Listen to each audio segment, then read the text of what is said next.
ఇక డీటెయిల్స్ చూస్తే చంద్రబాబు నాయుడు ప్రభుత్వం వచ్చాక రాష్ట్ర ప్రభుత్వం రెవెన్యూ తగ్గింది. రాష్ట్రం సొంత ఆదాయం మూలధన వ్యయం పెరగలేదు సరికదా, మైనస్లోకి వెళ్ళింది. పరిస్థితి ఇలా ఉంటే బాహుబలి బడ్జెట్ అని చెప్పడం చంద్రబాబు చేసే మోసమే. కొన్ని ఆసక్తికరమైన విషయాలు నాన్ ట్యాక్స్ రెవెన్యూస్ కింద మిస్సిలీనియస్ జనరల్ సర్వీసెస్ కింద ఒకటి ఆశ్చర్యకరమైనది ఉంది. 2024-25 రివైజ్డ్ బడ్జెట్ ప్రకారము 226 కోట్లు చూపిస్తా ఉన్నారు. నాన్ ట్యాక్స్ రెవెన్యూస్ కింద మిస్సిలీనియస్ జనరల్ సర్వీసెస్ కింద ఈ ఏడాది అంటే బడ్జెట్ ప్రవేశపెట్టిన ఈ ఏడాది 2025-26కు సంబంధించి 7,916 కోట్లు చూపిస్తున్నారు.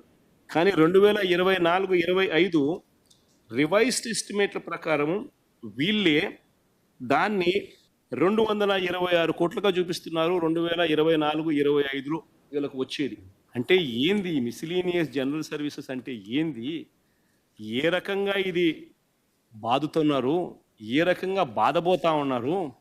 నిజంగా ఆర్థికవేత్తలకు కూడా అర్థం కావడం లేదు.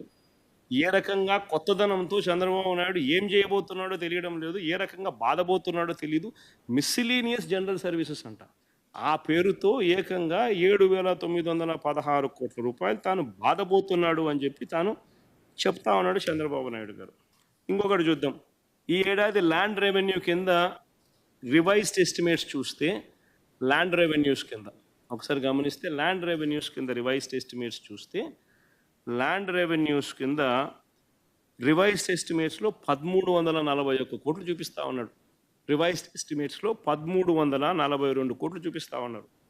మరి ఇదే ఈ 10 నెలల కాలానికి సంబంధించి చూస్తే వచ్చింది ఎంత అంటే 196 కోట్ల రూపాయలు.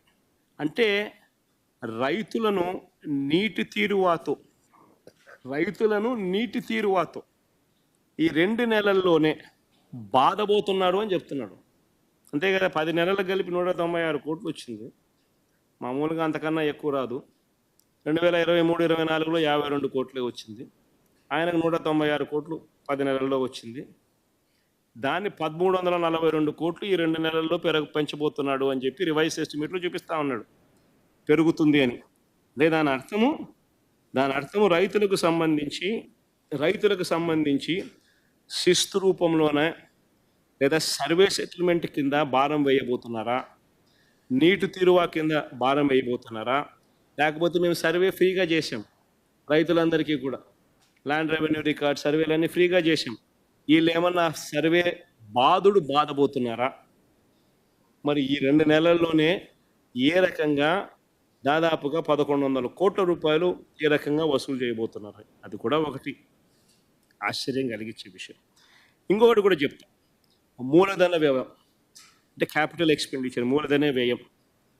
క్యాపిటల్ ఎక్స్పెండిచర్ చూస్తే 2024-25లో ఒకసారి క్యాపిటల్ ఎక్స్పెండిచర్ అనేది ఒకసారి గమనిస్తే ఆశ్చర్యకరమైన విషయాలు కనిపిస్తాయి. ఒకసారి మీరు గమనించండి, 2020